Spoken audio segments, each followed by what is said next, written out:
Hello, Myanmar. Tomorrow, Crypto Engineering Open Course Lecture ma AUTOCAD 10 နဲ့ design ဖြစ်ပါတယ်။ဘာကြောင့် AUTOCAD ကိုရေးချက်ဖြစ်တာလဲဆိုတော့ဒီ software လေးက engineering field တော်တော်များများမှာ design နဲ့ပတ်သက်ပြီးတော့မသိမဖြစ်လိုအပ်တဲ့ software လေးတစ်ခုဖြစ်နေလို့ပါ။ဒါကြောင့် professional လမ်းကြောင်းပေါ်ရောက်အောင်အစပြုနိုင်လို့အတွက် Crypto Engineering ရဲ့ဥဆောင်မှုအောက်မှာဒီ Open Course Lecture လေးကို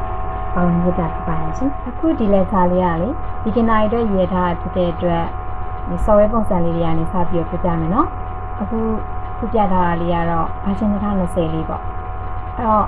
version တွေကတော့လေကိုနှစ်သက်ရာကိုစက်နဲ့ကန့်ညီရာကို install လုပ်ထားတာကောင်းပါတယ်သုံးလို့ကောင်းတာတော့2019နောက်ပိုင်းနေရတော့ပုံလုံးသုံးလို့ကောင်းပါတယ်နော်အဲ့မှာတခြား software တွေဖွင့်တယ်လို့ပဲပေါ့ right click open နဲ့ဖွင့်လိုက်ရောဖွင့်လိုက်တဲ့အခါမှာပထမဆုံးဒီမြင်ကွင်းမျိုးမြင်ရလိမ့်မယ်ဒါပေမဲ့ဒီမြင်ကွင်းမှာတစ်ခုရှိတာက standard toolbar ဆိုတဲ့ကောင်လေးကတော့လေဒီ workspace ပေါ်မှာမူတည်ပြီးတော့ပြောင်းလဲမှုရှိလိမ့်မယ်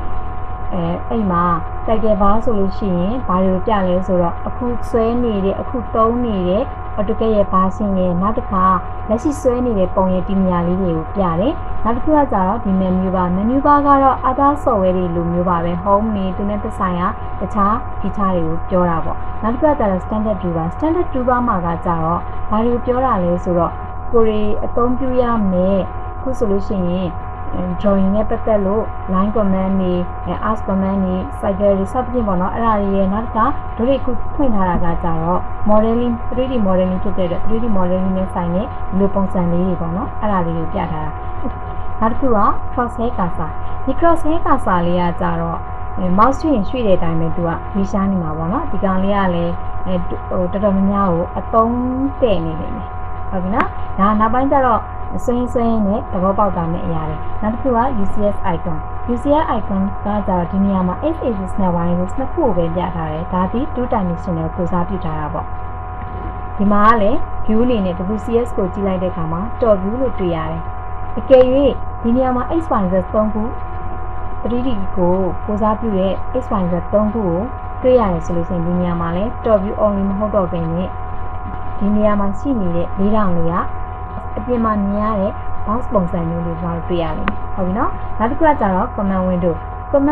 ကကြတော့တို့တွေပုံဆွဲဖို့အတွက်သုံးပြမဲ့ line command တွေ cycle command တွေစသဖြင့်ပေါ့နော်အဲ့ဒါတွေကို typing system နဲ့ရိုက်ပြီးတော့အသုံးပြုရမယ် window လေးပါအဲ့လိုမျိုး command window ကိုအသုံးမပြုချင်ဘူးဆိုလို့ရှိရင်တို့တွေကဒီမှာရှိနေတဲ့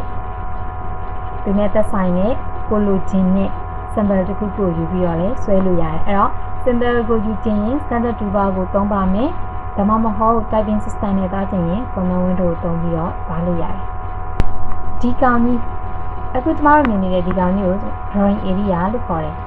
အဲ့ဒီ drawing area ကဘယ်မှာလဲဆိုတော့ဒီ model နဲ့ပဲဆိုင်တာဟုတ်ပြီနော် model ဆိုတဲ့ထဲမှာ model ဆိုတဲ့ sheet ထဲမှာကိုကြိုက်တဲ့ပုံတွေဆွဲမယ်ပြီးလို့ရှိရင် print ထုတ်မယ်ဆိုလို့ရှိရင်ဒီ layout 1 နဲ့ layout 2တို့မှာသွားပြီးတော့ setting တွေချမယ် print တွေထုတ်မယ်ဒီကောင်လေးကတော့စောစောကပြောတဲ့ workspace လေးအခုဒီမှာကျမရေးထားတာက 3D model လေးဒါကြောင့်မလို့ဒီပုံစံလေးပေါ်နေတာဟုတ်ပြီနော်အဲ့ဒါဆိုရင် software တွေကိုသွားပြီးတော့တစ်ချက်ပြန်လေ့လာကြည့်ရအောင်နော်ဒီဆိုရင်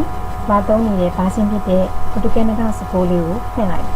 အဲ့မှာ software ကိုဖွင့်လိုက်ခြင်းမှာဒီလိုပုံစံလေးမြင်ရလိမ့်မယ်တချို့ software တွေမှာကျတော့ဒီနေရာလေးမှာ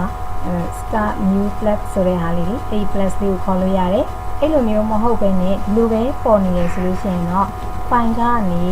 menu ကိုခေါ်သွားလို့ရတယ်ဟုတ်ပြီနော် file menu ကနေမှအဲ့ဒီမှာသူတို့က sheet အသစ်ကိုပေးလာလိမ့်မယ် okay AUTOCAD မှာကျွန်တော်တို့ open ဖွင့်လိုက်ရမယ်ဟုတ်သွားပြီဒါဆိုလို့ရှိရင်ဒီမှာ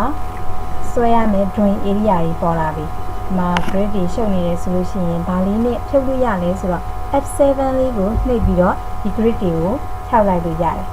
ဟုတ်ပြီနော်နောက်တစ်ခုကဒီမှာဆိုလို့ရှိရင်ဒါတကယ်သုံးရမယ့် standard toolbar တွေနောက်တစ်ခုကစောစောကပြောခဲ့တယ်ဒီနေရာမှာ workspace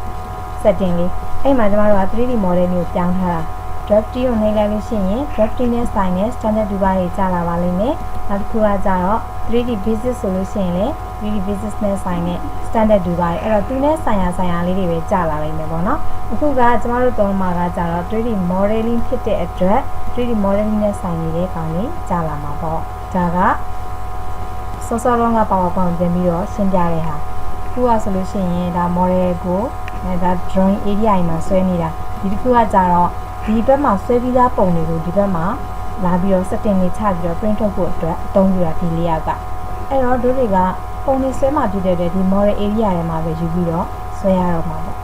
ဒီကောင်လေးကတော့စောစောကရှင်းခဲ့တဲ့အတိုင်း command window လေးဒီ command window ထဲမှာကိုကြိုက်တဲ့ဆွဲကျင်တဲ့ command တွေနဲ့ sign တဲ့ကောင်တွေကိုထည့်ရမှာဖြစ်တယ်နော်ကိုဆွဲရမယ့် project နဲ့ပတ်သက်ပြီးတော့ပုံတွေမဆွဲခင်ပါလေ unit system တစ်ခါလေးညှိထားတာကောင်းတယ်။ဒီမှာဆိုလို့ရှိရင်ဒီ A လေးကနေပြီးတော့နှိပ်လိုက်မယ်ပြီးလို့ရှိရင်ဒီမှာရှိနေတဲ့ drawing utility ဆိုတာကနေ unit ကိုပါလို့ရတယ်။ command box ကနေပြီးတော့ un လို့ရိုက်လိုက်ရင်လည်းရတယ်။ un ဒါဆိုတာနဲ့ unit box လေးပေါ်လာလိမ့်မယ်။ဟုတ်ပြီနော်။အဲ့ခါမှာကိုဆွဲရမယ့် project နဲ့သက်ဆိုင်တဲ့ unit system ကိုချိန်လိုက်ရောမယ်။ဒါဒီမှာဆိုလို့ရှိရင်များသောအားဖြင့်တော့ engineering ဆွဲရတယ် decimal တွေဆွဲရတယ်အခုတင်သားမဲ့ open lecture မှာတော့ decimal နဲ့ engineering system ကိုသုံးပါများလိမ့်မယ်သုံးပါများတယ်ပေါ့နော်နောက်တစ်ခုဒီကောင်လေးကကြတော့ဘာကိုချိန်တာလဲဆိုတော့ပေးထားတဲ့ပုံရဲ့ဒသမလေးတွေကိုချိန်ပေးတာဒီမှာလေးတွေချိန်လို့ရပါတယ်နောက်တစ်ခါသူ့ရဲ့ခိုင်ခဲ type နဲ့ပတ်သက်တဲ့ဟာပေါ့ဒါဆိုလို့ရှိရင်ဒီကောင်လေးက land type နဲ့ပတ်သက်တဲ့ဟာ unit တွေကအဲ့ဒီထဲမှာဒီမှာဆိုလို့ရှိရင်အခါတလေမှာကိုဆွဲမဲ့ကောင်ကမီလီမီတာတွေများရဆိုရင်မီလီမီတာပြင်ထားတာကောင်းတယ်အခါလေးမှာ inches ပေါ့ဟုတ်ပြီနော်အဲ့လိုမျိုးကိုတက်ဆိုင်ရာလေးတွေဒီမှာလာပြီးတော့ပြင်လို့ရတယ်